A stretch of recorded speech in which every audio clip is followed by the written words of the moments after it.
Now we're moving into a flat area up on the top edge of the fender. A little easier to control the heat here and a little easier to control the soft lead. As you can see, he's laid a couple of beads. He's going to be laying another one, laying them side by side, until he gets all the way to the top or the upper edge of our tinned area that you can see off to the right.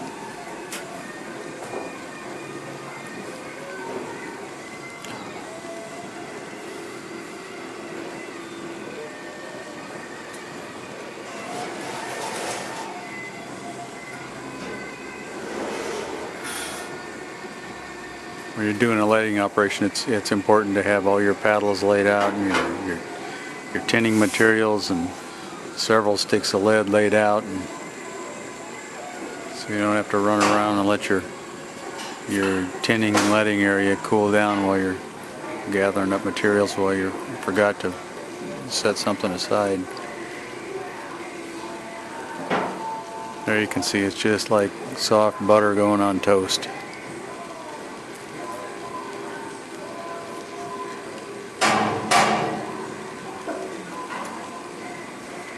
You're going to come up with a 100% perfect bond that way. We had 100% tin surface, and now we've got 100% of the heat we need in all areas.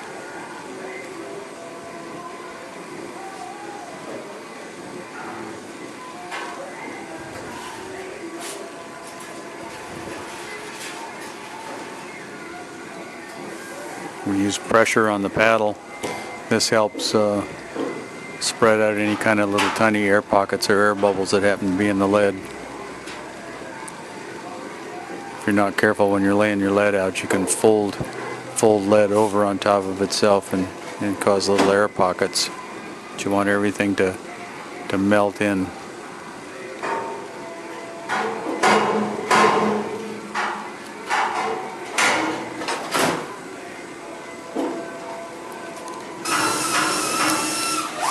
Okay, we've got that one area smoothed out. Now we'll come back in and lay some more beads adjacent to it and melt a new area down onto the steel, onto the tin steel, and into the previously leaded area adjacent to it.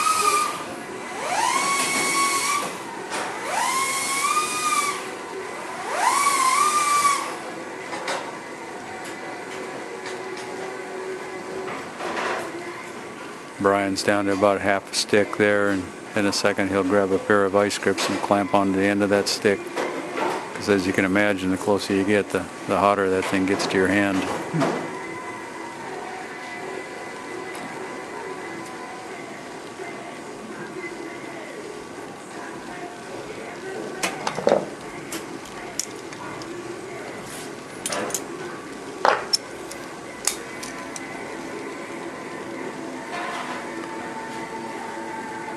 Holding the final part of the stick with the vice grips allows you to use up most of your lead stick. You only end up with about half an inch, 3/4 of an inch left in the vice grip.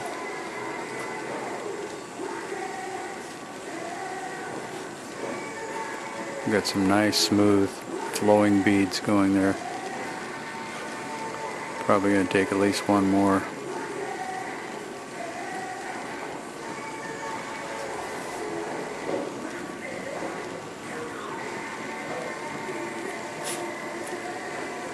Yeah, good, he milked that one all the way down to the end.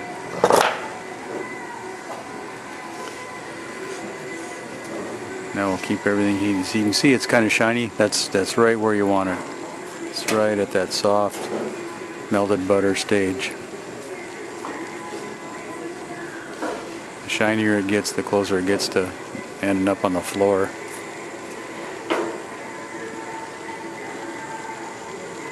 And we use a little bit of pressure too with the paddle. Force that down.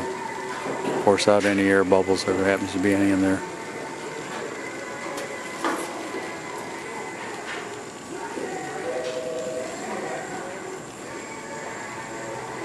Got a nice coated surface there. That'll file off really nice. The smoother you can get it, the better your filing is too.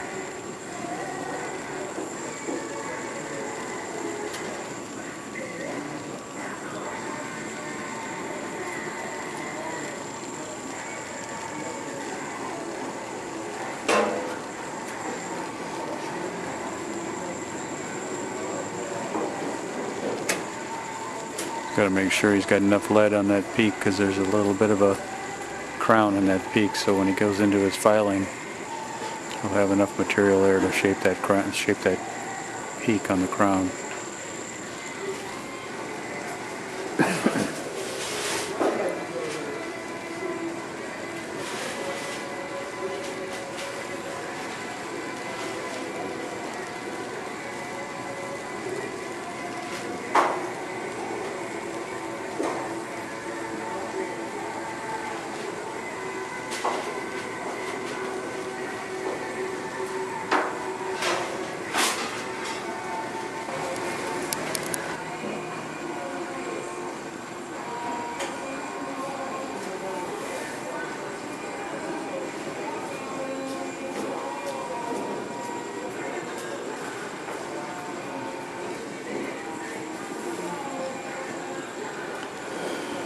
Now we're going to finish off filling the areas on the top of the fender. That'll complete 95-99% of our lead work on this corner of the fender.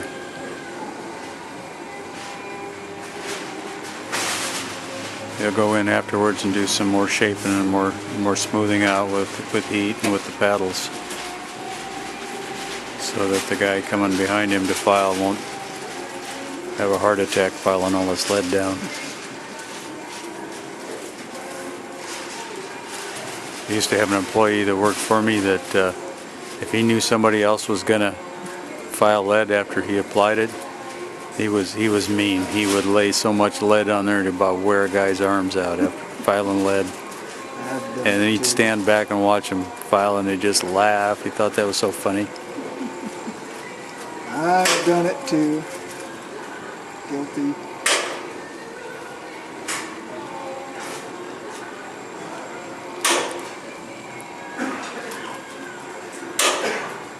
Especially the new guys. Yeah, it's a good way to get the new guys. Here, we're going to teach you how to file lead. See how your arms feel tomorrow.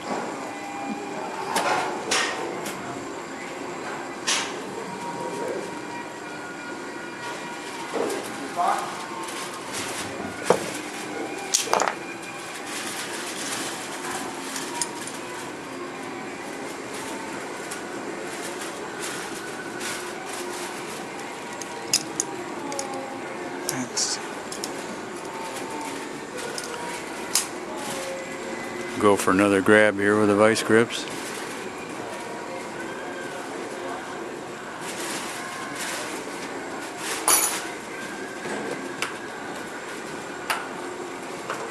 Laying lead is no fun on a 100-degree day. It's not bad in the wintertime though.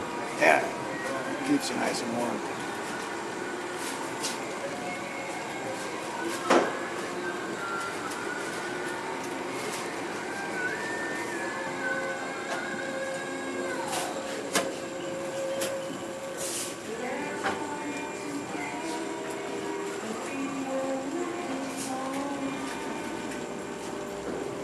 You gonna have that enough there? Or you gonna need another stick? Yeah, one more little. I only need to get up in here a little bit, but it's probably gonna be.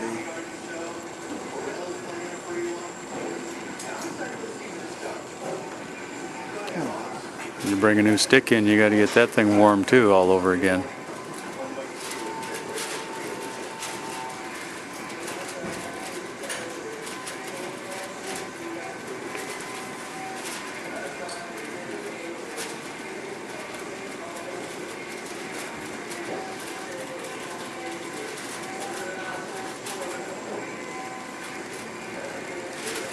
There we go. That should be paddle time.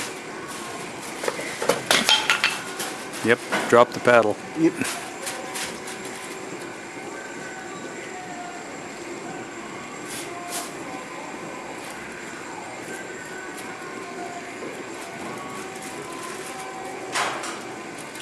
We've got a lead video out here. Steve's Auto Restorations. You can purchase online or call in and purchase. It gets way more in depth on what we're doing today, but this gives you a good idea. This is partially what you'll see on that lead video.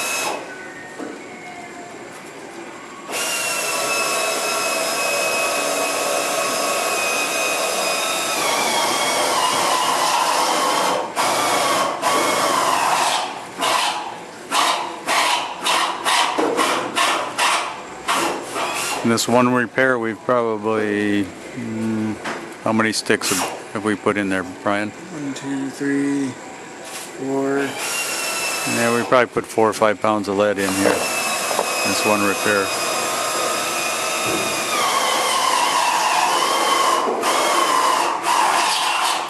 And we'll probably file off 60 or 70% of it. Roughly.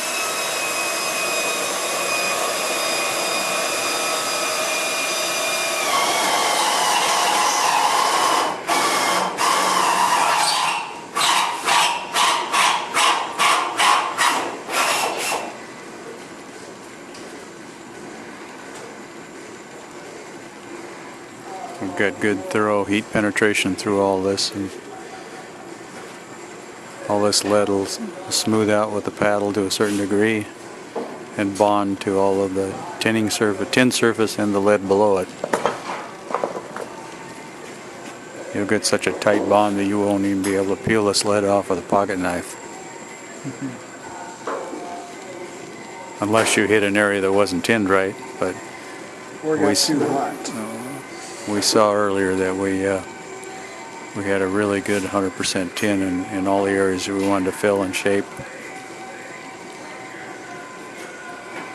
If you get it too hot, it'll delaminate or peel off as well.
Okay, now that we've got all the lead laid that we want to, what we need to do is we need to come along here and neutralize the areas surrounding the leaded areas, the steel surrounding the leaded areas, because the acid fumes in our tinning process deposit some of that acid onto surrounding metal, and if you don't neutralize it like this after you're done with your leading procedure, you come back the next morning and you've got a halo of rust all around the outside of your leaded area. And what we use to neutralize is just simply water with baking soda dissolved in it. Just wipe it on and it'll neutralize that acid for you. And that way you won't have to fight rust the next day.